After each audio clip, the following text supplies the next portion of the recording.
lanjut ke pembahasan Pi, cuman ini sedikit intermezzo ya, intermezzo karena kan banyak nih yang bilang nanti kaya di Pi Network gitu ya, cepat kaya di Pi Network dan bisa jadi miliarder di Pi Network. Wah, istimewa.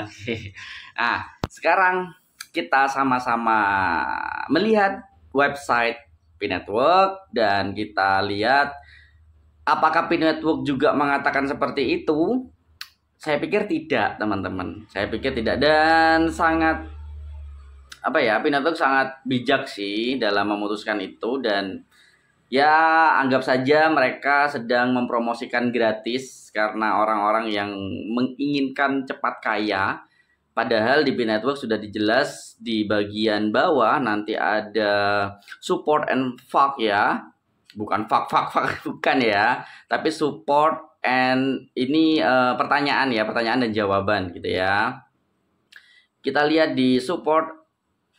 Nah, di support ini jelas nih. Nomor 6, nomor 1 nih ya, yang di sini ya. Di sini jelas, cuman kita akan bedah sedikit demi sedikit. Nah, di sini. Disclaimer-nya dulu, kita akan baca disclaimer-nya dulu ya, bareng-bareng. Pi is not free money, atau Pi itu bukan uang gratis. Dan apa yang dikatakan di sana, teman-teman?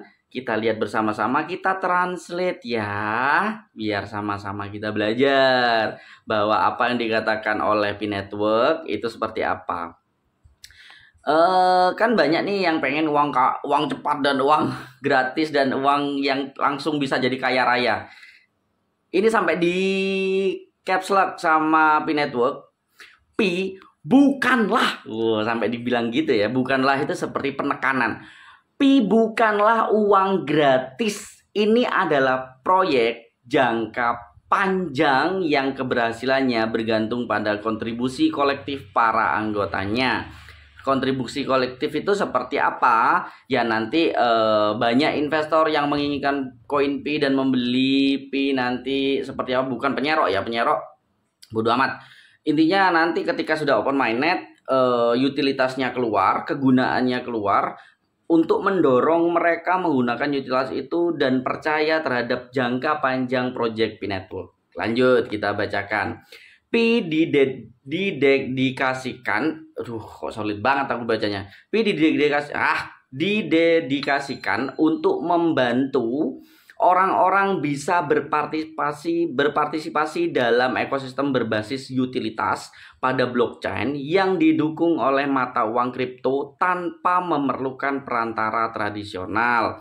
Jika Anda mencari uang cepat, cari di tempat lain, jangan di Pi Network, karena Pi Network ini punya project yang jangka panjang dan bertahun-tahun pastinya gitu ya.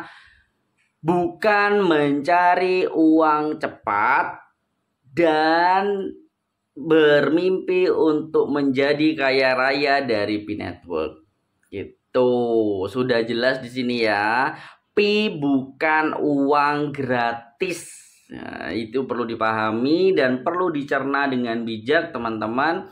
Yang bermimpi tentang Pi akan menjadikan kita kaya raya itu sedikit tidak masuk akal. Dan tidak masuk akalnya dari mana? Nanti saya tunjukkan kembali alasannya kenapa kok tidak masuk akal dengan harga yang fantastis, tapi sesuai dengan tahap-tahap yang jelas seperti kripto-kripto pada umumnya, atau roadmap-nya kayak gimana, utilitasnya kayak gimana, kayak gitu. Ada kok pembuktian gimana kita melogika apakah bisa sampai 5M. Itu kan mustahil sedikit ya. Ya, nanti kita jelaskan, apalagi menggunakan dolar yang 300.000 dolar. Wah, nggak apa-apa. Kalau berbeda pendapat tidak masalah. Cuman nanti saya akan pasti membuktikannya dengan logika dasar saja dan seperti apa tunggu di video berikutnya. Tapi yang jelas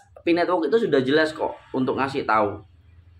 Di sini ya, Pi bukan uang gratis itu sudah jelas. Menurut saya kalau bagi orang-orang yang bisa mencerna itu cukup membuktikan bahwa iya sih, nggak mungkin juga dengan secepat itu gitu ya. Terus lanjut, Di sini silakan baca sendiri ya. Itu kalian nanti akan tahu sendiri seperti apa. Makanya semua yang ada di P-Network, apalagi yang ini, tolong dibaca ya. Contoh yang kayak gini, ketentuan layanan, kode etik gitu ya. Itu dibaca teman-teman. Di dalam lengkap kok. Kenapa kok harus masuk bursa nantinya? Terus nanti volatility bergeraknya naik turun itu yang katanya dibilang teman-teman itu stable coin, ternyata tidak stable coin. Itu ada semua di situ.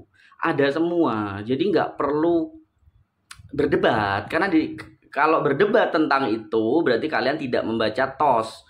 Ya, TOS atau term of service. Term of service itu kalau bahasa Indonesia ketentuan layanan ya. Coba ya. Nah, ini ketentuan layanan atau term of service atau TOS. Silakan dibaca di sana. Jadi jelas volatility-nya, pergerakan naik dam dan pump-nya itu sudah dijelaskan di term of service akan sama dengan kripto-kripto yang lain seperti Ethereum, Bitcoin, Stellar, XLM ya, sama. Nah, makanya dibaca baik-baik. Dibaca baik-baik, term of service, community code ya, support dan FAQ ya. Itu white paper apalagi dibaca baik-baik. Jangan hanya dijadi tontonan, dibaca, dicerna baik-baik gitu. Oke. Nanti kita akan buktikan kenapa saya bilang tidak masuk akal dengan harga sampai 300.000 dolar atau kalau rupiah itu 5M. Ya, anggap aja 5M. Anggap aja 3M deh. 1 dolar 10.000, 3M. Itu sangat tidak mungkin. Nanti kita akan bedah kenapa tidak mungkin dan kita juga bedah blockchain-nya di apa namanya? P-Blockchain Explorer. Ya, di sana juga ada skrip-skrip pengirimannya, skrip-skrip JSON-nya ya di situ. Jadi kita akan bedah pelan-pelan. Bagi yang sangat-sangat kecewa dan marah-marah, silahkan marah-marah, energi kalian habis nanti ya, sabar. Nah, aku pun kan hanya sekedar baca dari P-Network langsung, ya kan? Aku menjelaskan dari P-Network langsung, dari white papernya, dari term of service-nya, ya. Jadi bukan karena diriku. Dan aku tidak sepintar Nicholas, tidak memang. Tapi saya hanya membaca yang ditulis Nicholas. Udah itu doang. Dan saya sampaikan melalui video. Gitu. Semuanya ada datanya. Saya semuanya menggunakan data yang jelas, literasi yang jelas. Ya, semoga bermanfaat wawasan ini. Nanti kita akan buktikan bareng-bareng bagaimana logika yang saya bilang tidak masuk akal. Ditunggu saja. Bye-bye. Kalau gitu, salam petir. Muah.